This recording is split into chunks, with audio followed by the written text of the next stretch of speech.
Hey everybody! So here's my takeaway from the interview that I had with Diana Kabori-Strain. She works for Brandman University in Southern California as a senior business developer.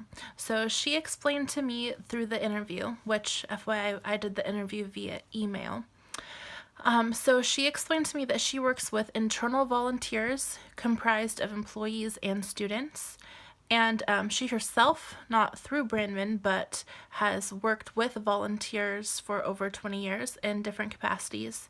I asked her what education she received to have the position that she has working with volunteers, and she says that she earned her doctorate in organizational leadership, and she also has a certificate in nonprofit leadership.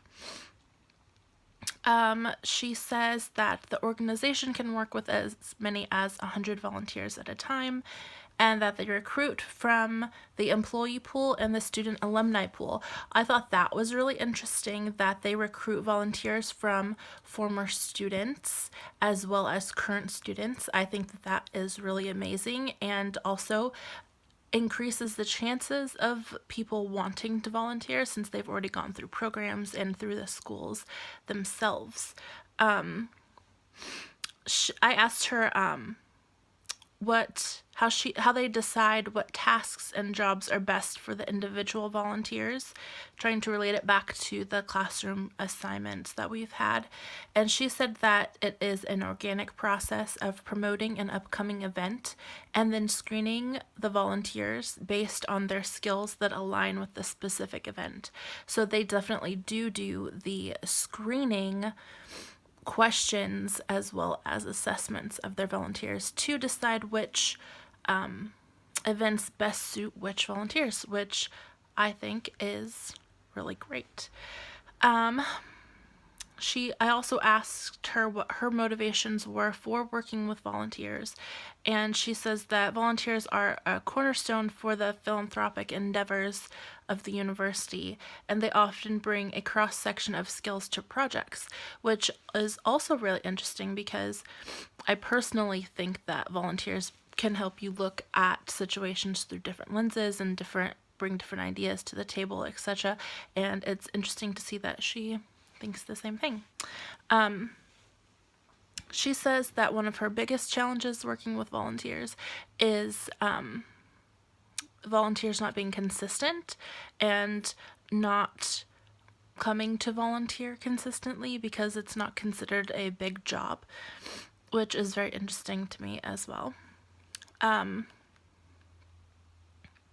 And I finally asked her what changes, if any, has she seen over the past several years in regards to her job description, job title, interactions with volunteers, and or volunteers themselves.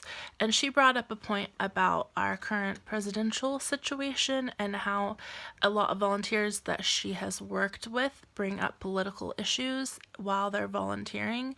And also, she mentioned that there's really no room for politics in non-political volunteerism, and it is divisive and potentially explosive. Volunteers should focus on clients they're helping and keep their political views to themselves.